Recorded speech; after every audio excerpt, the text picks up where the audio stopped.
Hi, this is Jacob Hornberger, president of the Future of Freedom Foundation, and this is this week's issue of the Libertarian Angle.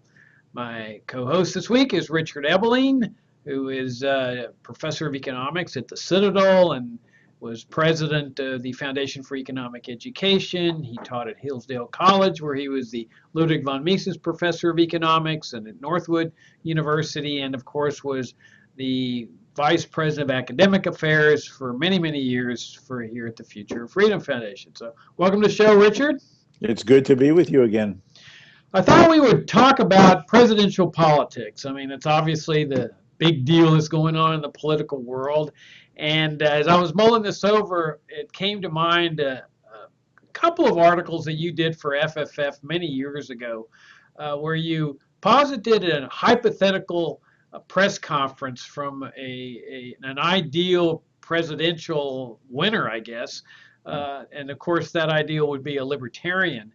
But I thought we'd kind of maybe revisit that article, that press conference you gave in light of what's going on in presidential politics today, because I think it's safe to say that whoever wins this presidential race is certainly not going to be giving the type of press conference that you outlined, which you'll give a little synopsis of in a minute here. All I got to say is this thing is like every presidential race, well, except for the ones that Ron Paul was in. It's just a great big circus. I mean, its only value is the entertainment value. Rand Paul's obviously better than all the rest. He's strong on civil liberties, but even he waffles back and forth on foreign policy, selective foreign interventionism, and then with Trump's entry into the race, I mean, it's just a real circus or carnival environment, especially from a libertarian standpoint, watching him propose all of these anti-freedom things like protectionism and immigration controls and tax increases and regulations. I mean, it seems to me that what we're getting with Trump, or what would get is a combination of socialism and economic fascism and mercantilism. But really, that's what we get from essentially all the rest, with the possible exception of Rand. What do you think? Well, I think you're absolutely right. Anyone who watched that first Republican debate where the top 10 were on the stage together with Trump in the middle, besides his shenanigans and his buffoonery, if one listened to what either he said or the other candidates had said in terms of substantial issues, from a classical liberal or libertarian point of view, all of them represent varying degrees of statism. None of them made the case of a constitutionally limited government guided by the vision of the founding fathers, that there are these limited enumerated functions of the federal government, and that anything beyond that is considered to be unconstitutional and inconsistent with liberty. There was no idea of, if you believe in that big government is the problem and not the solution, to use Reagan's phrase, there was no suggestion that therefore they should be reducing government, with no conception of what would be the benchmark or the baseline to say these are the legitimate functions of government and which are not. Now, of course, if one takes the original Constitution and looks at those enumerated and limited functions, there is no welfare state, there is no Social Security, there is no government public housing, there is no Medicare, no Medicaid, no Obamacare, there's no wage and price controls and regulations of business. It basically is government limited primarily to the protection of life, liberty, and people's honestly acquired property as designated as the federal authority for such matters. And none of the candidates are willing to do that, nor do they even think of that. Instead, they rant and rave against each other, pander to special interest groups that they're trying to gain campaign contributions from and votes on in the primaries. And so basically, it's one variation of statism facing another. Now, of course, on the Democratic side, you have Bernie Sanders and Hillary, and they, of course, represent another variation on the statist and collectivist strain of things. But the fact is, there is nobody running, except on a number of issues, as you said, particularly civil liberties and some foreign policy. Rand Paul, there is no one running in these primaries or leading up to the election that in any way comes even close to representing the classic liberal libertarian ideal of individual liberty, free markets, and limited government. We are faced with an ocean of statists who are each trying to gain our votes by pandering to our whims and wishes. Yeah, and I really don't see anything philosophically different from Hillary Clinton and Bernie Sanders and Donald Trump and the rest of the Republican gang. I mean, to me, what you have is a one-party system, no different like in, say, in China, but it's divided into two wings. Now that they'll look at this and say, oh, there's competition. This shows you that, well, we've got diversity and political competition in America. Well, it's the same type of competition that exists in, say, the National Football League. Yes. You've got one league divided into two, divisions. Right. And that's the way these parties operate, but they have the same status philosophy as you suggested. I mean, they all believe in Social Security. They all believe in Medicare and Medicaid and public government schooling and the drug war and trade restrictions and immigration controls. And it's just a matter of what variation each of them, tries to hew to in order to make himself different from all the rest. But the reason I love that press conference that you outlined, that hypothetical press conference, is that you set forth the real libertarian vision. And as part of that vision, as you stated a few minutes ago, people have to ask a very fundamental question. What is the role of government in a free society? Because if you don't ask that question, then you end up saying, well, let's just downsize government. Let's reduce the size of government, which you always hear from conservatives. Well, but who's interested in a downsized DEA or a downsized, Department of Education? I mean, that's not a free society. A free society necessarily depends on people asking, what should be the role of government in a free society? Should it be providing charity in the form of Social Security or food stamps or any other kind of welfare? Should it be invading other countries for humanitarian reasons? Should it be invading countries and provoking controversies in order to maintain the existence of the national security establishment? That's why it just befuddles me, Richard, that I see all this money going into these presidential races when really the important work is being done by the libertarian think tanks and educational foundations that are causing people to go back to the fundamentals. What should government be doing and what should it not be doing? Because once people arrive at that answer, then it really won't make any difference who's elected president. Right. I think that we need to, if one believes in liberty, one has to take the view that most that goes on day to day in the political arena, and such as in the campaigning that fills the newspapers, are irrelevant to our task. A long time ago, the famous Austrian economist Friedrich Hayek wrote an essay called The Intellectuals and Socialism. He wrote it back in 1948. And he was trying to deal with the question, how did liberty become a lost cause? How did socialism and collectivism make such a strong ascendancy? And what was the direction or methods to reverse that? And he made 2 points. First of all, if we're ever to achieve liberty, we must have what he called a classical liberal or libertarian utopia. Not utopia in the sense of a fantasy land that could never be there, but an ideal. What is it that we would have as our vision, some point on the horizon, that if it could be attained, what would that free society look like? What would be the rights and the respect for the individual? What would be the basis of human relationships in voluntary association and freedom of exchange? What would be the ideal conception, if there is to be government, what size and forms and responsibilities would it have? In other words, what would the ideal notion be of a free society? Then, having established sort of that vision of the point on the horizon towards which you think all efforts should be moving, then you have to realize that to get from where you are to that point goes beyond pursuing a particular political campaign. Hayek pointed out that the ideas that were already dominant when he wrote this in 1948, this seemingly zenith point of socialism in the post-World War II period, were ideas that had germinated and slowly come to influence people's thinkings, intellectuals in the academic arena, in the common sort of taken for granted in human society, over 3, 4, 5 decades. In other words, ideas germinate, grow, blossom, and then become sort of the taken for granted by people.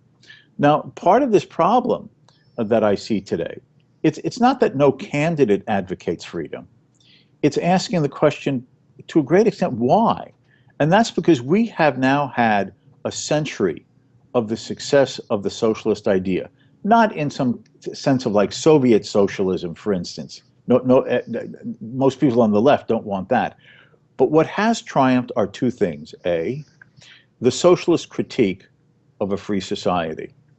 Many people implicitly assume that business unregulated leads to monopolies, worker employment abuses, exploitation, a disregard for the interests of the consumer.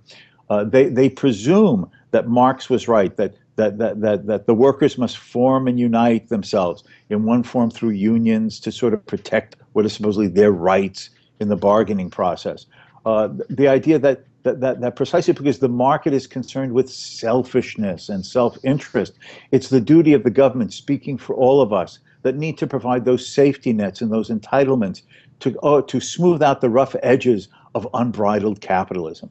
Now, people don't articulate this every day while eating their breakfast in the morning, but implicitly through the schools that they've gone through, listening to the media every day to the extent that you listen to the radio in the car, driving to work, or watch the evening news or something. This is the mindset, the cultural milieu, the worldview that dominates everywhere. And in that sense, socialism did triumph as a worldview that implicitly is the pair of glasses through which everyone implicitly looks at everything around them. That intellectual climate has to be changed first. If and when it is, in my humble opinion, if and when it is, then the change in politics will naturally follow. Because what ideas will people want the politicians to reflect and represent and promise to implement? The ideas of freedom. That's why we are still working in the vineyards of liberty to influence the thinking, attitudes, and understanding of our fellow citizens, our fellow human beings, here certainly in the United States, our own country, but around the world. Until that happens, we cannot expect a real change at the political election level. I couldn't agree with you more. That I look at most politicians as just chameleons, that they're going to change their colors in accordance with what the environment looks like. Yeah. Now, there's a few ideologues, but very rarely are there that many. Most of the times, the politician wants to be in office. So he'll start doing public opinion polls. How are people feeling about this? How are people feeling about that? Let's have a focus group. I think that's one of the reasons why people like Trump, is that he doesn't seem to be doing any of that stuff. Mm-hmm. People are sick and tired of that. But that's why I keep saying is that the answer is not to put all your money and your time and your energy into getting your person elected. That's not going to accomplish anything.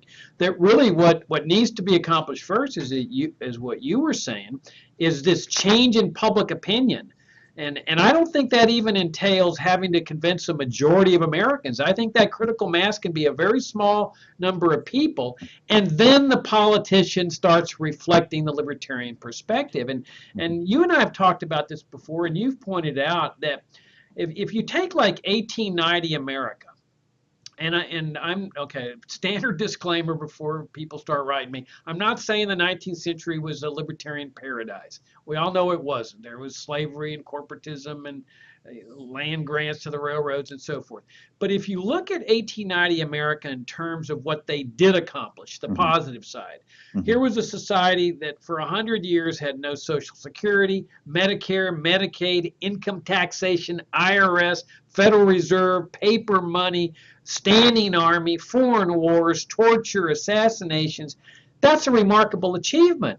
And if you were a socialist at that time, you would say, oh boy, we could never accomplish socialism in America. How are we ever going to get a welfare state here, or a massive warfare state with a military industrial complex? And yet within 30 to 40 years, that revolution had been achieved. Yes. That was through the power of ideas. And so what I say is, if they could do it in the wrong direction, we darn sure can do it in the right direction, and that comes about through education. Yes, I couldn't say it any better. In fact, several years ago, when I was still a fee president, I did one of my monthly presidential columns in the Freeman precisely on this. What can Friends of Freedom learn from the successes of socialism? And what I said is that the very thing I said, imagine a young man who was alive in 1883, at the time that Karl Marx passed away. He would look around the world in which he lived, and he would see that there's limited government, Most people believe in more or less laissez-faire economics. It was changing a little bit, but basically laissez-faire economics, at least in principle. Government was small. Even the workers were suspicious of the claims and the promises that socialists would make. Such a young socialist in 1883 could only hope that Marx was right. There are historical forces that lead inevitably to socialism, even if people don't want it, because it would seem that how could one ever change such an environment?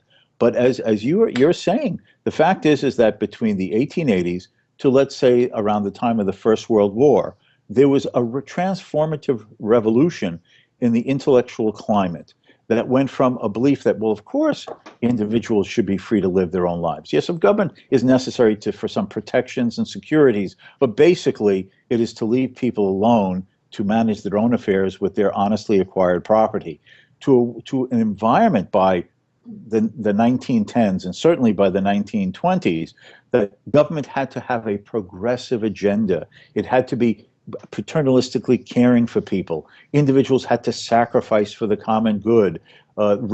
Business had to be regulated to see that it served the community interests and not the greed of the individual businessman. That was a transformation that culminated at that time, as you well know, in Franklin Roosevelt's New Deal. And that has just continued ever since. And that was the power of ideas. The power of ideas. Now, if ideas have such power, that can be work in our advantage too. And if I can just continue with that, people will say, but how could it ever do this? It needs to be remembered that before that shift towards socialism and collectivism, at the end of the 19th century and into the 20th century, there had been an earlier revolution of ideas. And that was the revolution of ideas of liberty. If one could again go in a time machine to the late 1700s, okay, the late 1700s, 1780, 1790, what would one find? Mercantilism. That was the 18th century system of government planning, price and wage regulation, production restrictions, import-export controls, sumptuary laws, where even governments tried to control what food you could eat and how you could dress, because you shouldn't try to dress more like your betters in the social old-fashioned hierarchy of those aristocratic societies. But again, in one generation, if one dates it from the time that Adam Smith passed away in 1790, after having published his famous book, The Wealth of Nations, in 1776, to the 1840s, when the Anti-Corn Law League, the Free Trade League of Great Britain, succeeded in overthrowing mercantilism legislatively, repeal of these bad laws, that was one generation, one person's lifetime. And as a result, by those middle decades of the 19th century until the First World War, with all the warts and pimples and blemishes that you yourself mentioned a minute ago, it was a world that, compared to what was before, and to a great extent what we've had since, was a world of basically individual liberty, far more limited government, low taxes, and free enterprise, with no restrictions on the creative innovation of the entrepreneur. And that has given us all the high quality standards of living that we now come to take for granted and don't even understand the philosophical basis of.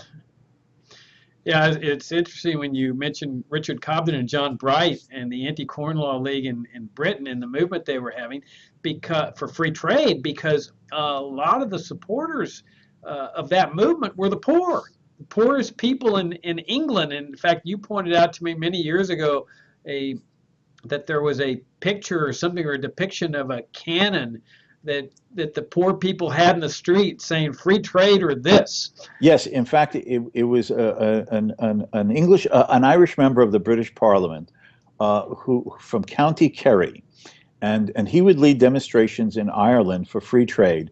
And it basically was the workers, the poorer members of society who wanted the restrictions freed so they could have a more competitive and lower price imported foods, that they would have this cannon, and draped over it would be a sign saying free trade or this, or young starving children who already had been made literate by private education would write graffiti on the walls of buildings.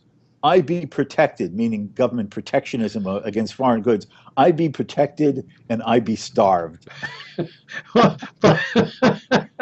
But what's fascinating is that they understood the Absolutely. principles behind free trade. I mean, so you see now Donald Trump calling for protectionism and stopping American businesses from going overseas and hiring foreigners and stopping foreign goods from flooding American shores and you would hope that among the people who would oppose us, who would join with us libertarians in fighting for genuine free trade, because we really don't have free trade in this country, that they would come from the poorer sectors of society. I mean, one of the best examples of this, and this is the kind of question I wish they would ask at these presidential debates, is on the minimum wage.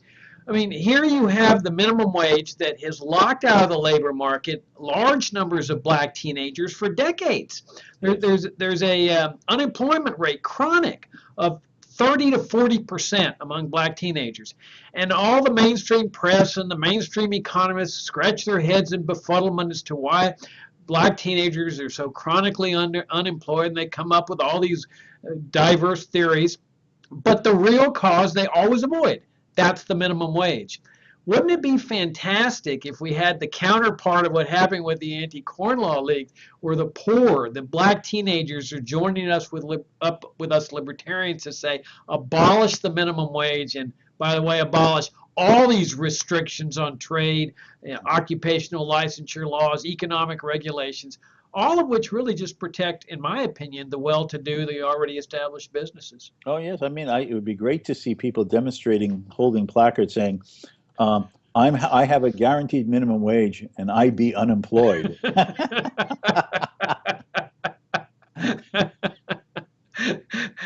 You know, another aspect of this, which they never ask in these presidential press conferences or debates or whatever, is on the drug war, Richard. And here's an example of where ideas really have brought positive results. When you and I were starting the Future of Freedom Foundation back 25 years ago, I remember when we were publishing, I think it was our April 1990 issue, that had Milton Friedman's, I think, open letter to Bill Bennett, and you had an article on the drug war, I had an article on the drug war, and we were nervous. I mean, because that was not something that you could do without costing yourself donors. Yes. It was a very radical position. People would attack us and say, oh, y'all just want drug use, you favor drug use, and they couldn't understand the principal case for drug legalization, which is freedom, but also all the collateral benefits that would come when you get rid of the drug gangs and the drug cartels and the violence and the robberies. And I remember I could light up the phone calls on any talk show just by calling for drug legalization, because everybody would be calling in to tell me how horrible this would be. Right. 25 years later, Richard, everything's changed. I mean, drug legalization is on the table.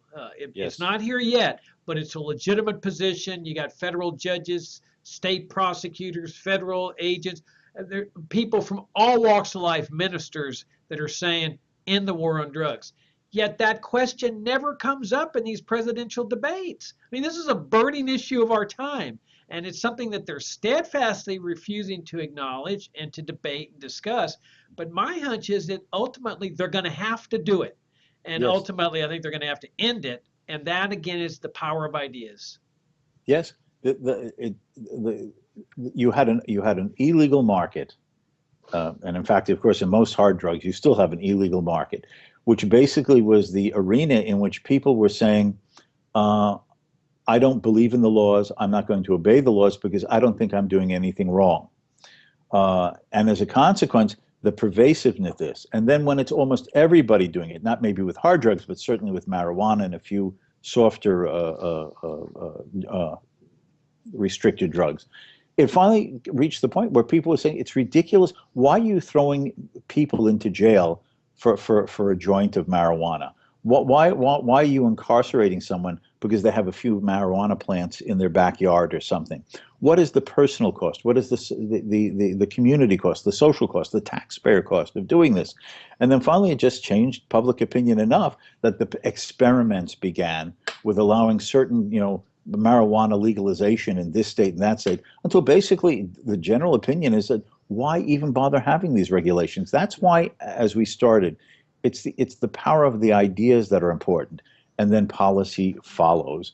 Uh, the, the previous president of Hillsdale College, George Roach, who actually was a great friend of liberty, in my opinion, he used to give talks where he said you can't focus on the politicians because politicians are not leaders, they're followers. What the politician does is he sees the parade going down the street and he wets his finger, puts it in the air to see which way the wind is blowing, then comes in front of the parade and says, "Follow me." They follow sentiments and opinions and currents, not create them. Well, right, and this gets back to what I was saying earlier, that the real task. I'm getting some feedback here. It sounds like I'm getting an echo. That the real action is what people like you and me and the other people in the libertarian world are doing. We're raising people's vision to a higher level. Not only to such fundamental questions as what should be the role of government in a free society, but also what does it mean to be free? I mean, how many times do you ever hear that discussed in these presidential debates or discussions or presentations that they have? You never hear them discussing that. All it is just mundane issues of how to reform Obamacare or how to reform Medicare or what should we do about the disaster of public schooling or what about ISIS that was produced by the invasion of Iraq? I mean, nobody gets down to the very essence at that level, the presidential level, and says, what does it mean to be a free person? And I would imagine that if there were a candidate on that stage like the few weeks ago, and if one of the candidates in some point in his comments or statements said that I'm an advocate of individual liberty, and this is what individual liberty means, and in the setting of such a philosophy and conception of liberty, this is a legitimate function of government and not anything else, I would guarantee that for an instant there would be startled and dead silence from the other people on the stage because they wouldn't even understand the context, the meaning of what this person was saying, since it is so alien to their universe. I totally agree with you. They would be saying, what's he talking about? We all know that we're free. We have Social Security, Medicare, Medicaid, public schooling, a national security establishment. We're proud to be free. It goes back to what you and I were talking about 25 years ago, the life of the lie. Yes. It's the life that lives the life of the serf that thinks he's free. And one of my favorite quotes of all, a quote that really captures the plight of the American people of our time, is the one by Johann Goethe. None are more hopelessly enslaved than those who falsely believe they are free. That's the American people. Absolutely, unfortunately. But the thing is that, you know, it's very easy to get pessimistic and forlorn and seeing that, you know, the world is going to hell in a handbasket, as, you know, the phrase says. But it remains a fact that whenever I travel abroad, as enjoyable as my foreign travels are, the people I meet, the places I see, I step back on American soil, and by golly, I hate to sound like such a patriotic American, but the fact is that there's still something in the atmosphere of America that is lacking when you're, let's say, through most of Europe. Americans still have that cultural residue, that element in them of a sense of, I'm a free person. Who are you to tell me how to live? What are you stepping on my lawn without my permission? If I've honestly earned it, who are you to tell me I shouldn't be allowed to keep it? Now, Americans are inconsistent, confused, looking through a glass darkly because of the things we talked about, the media, the educational process and everything. But there is that cultural element in American society of the legacy and of individualism, rightly understood, that one never has in other parts of the world. You step on American soil and you take a deep breath, and there's still the residues of the molecules of liberty, which is not anywhere else in the same way. And if that makes me sound like a chauvinist, by golly, proud to be American, well, in that limited sense, okay, in that limited sense, By golly, I'm proud to be in America. I agree with you because you see, we have the Declaration of Independence, which makes statists Yes. very uncomfortable. Oh, yes. That phrase about fundamental rights, and then we have this heritage of economic liberty that goes back to Adam Smith's Wealth of Nations, where Right. you end up in 1890, not a perfectly libertarian society by any means, but where you have this society where people are keeping everything they earn, they're deciding what to do with it. They understand that charity is entirely voluntary, that government has no role in charity. They don't have a big standing army policing the world and intervening in foreign affairs and creating all kinds of crises. So, I mean, we have this heritage. And I think a lot of the support for the welfare state, for example, is not out of a malevolent mindset like that of a thief. I think it's just a misguided mindset that thinks, hey, we're doing the right thing by helping the poor here.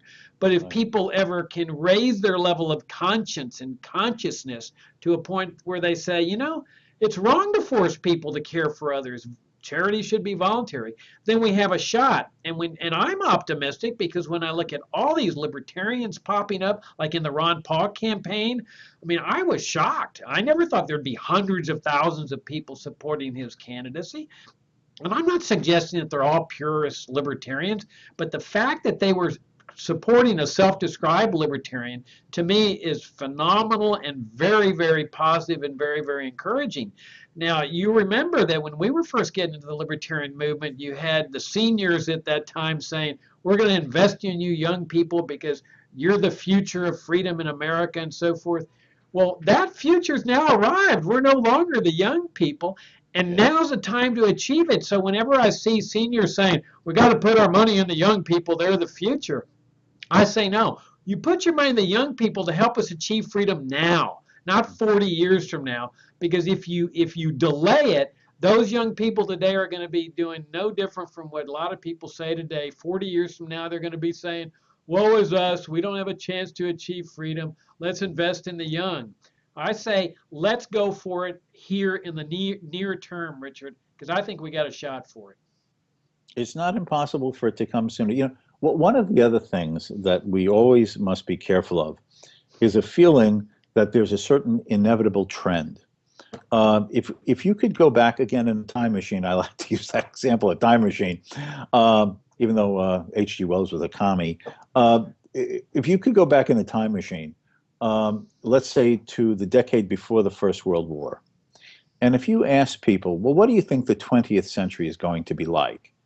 They would say, well, look how it's been for decades. More or less, there's peace, there's prosperity. We seem to be giving people more freedom.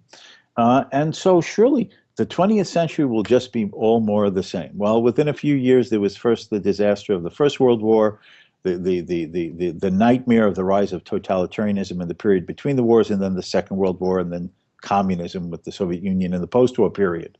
So it's very easy to look at things and to think that it's inevitable. Now move forward, and now you're in the 1930s, and you're reading the works of classical liberals of that time. Oh, freedom's twilight has arrived. You know, the rise of fascism in Italy and Germany, and the communists under Stalin in the Soviet Union, and the belief in limited democratic government and freedom. You know, it's all passing away. And so again, you know, in a few years, at least two of these overgrown monsters were gone, Mussolini and Hitler. And the fact is, Stalin did not triumph. But the fact is that as late as the 1980s, there was a French, very, very intelligent social critic on our side of the fence named Jean-Francois Revel. And he wrote a book called How Democracies Perish. This was like, he published this in French in 1984. It appeared in English in 1986. And he was saying, democracies are going to lose. Why? Because in the West, we've lost our cultural sense of what we believe in, what we value, basically the concept of freedom. While the communists, they seem so vigorous, so revolutionary, they're determined, they have an ideal. And so here he is, just in the years exactly preceding what began to be the decline and finally the end of the Soviet Union, positive that, you know, communism was inevitable and democracy in the sense of freedom was going to fail. Now what happened when the Soviet Union fell? It's the end of history. If some people remember that philosopher Fukuyama wrote a book called the end of history. Right? Totalitarianism is gone. There's nothing left but democratic capitalism, and it seemed that way for a couple of years. But what now you have the religious fanatics in the Middle East, right? That were blowing people up and beheading people, and then you have this growth of the interventionist welfare state with the rise of populist dogmatists here in both Europe and the United States. So you can't predict how the trends will change, other than one thing, and that is that ultimately at the end of the day, ideas rule the world. Ideas rule the world. If you change people's ideas, you change the way they look at the world, and based upon how they look at the world and consider right and wrong, the world changes. And that's what we're about, changing the climate of ideas. If we do that, everything follows. And yes, I talked about a point on the horizon, and it doesn't have to be a half a century from now. It could be 10 years from now. It could be 15 years from now. Who knows? Nobody has the crystal ball. It could be 3 years from now. But it's ideas that matter. And you begin with ideas and everything else follows. Yeah, and we have the advantage of looking at the failures of the entire welfare warfare state. I mean, Right. they can't say this will be a big success if we adopt it, because they did adopt it and they've produced nothing but damage and death and destruction and suffering and impoverishment, not only here in the United States, but all over the world. On that note, Richard, we're out of time. Greatly enjoyed the show with you again. And It was great. Great. yeah. Until next week, this is the Libertarian Angle, and we'll see you next week.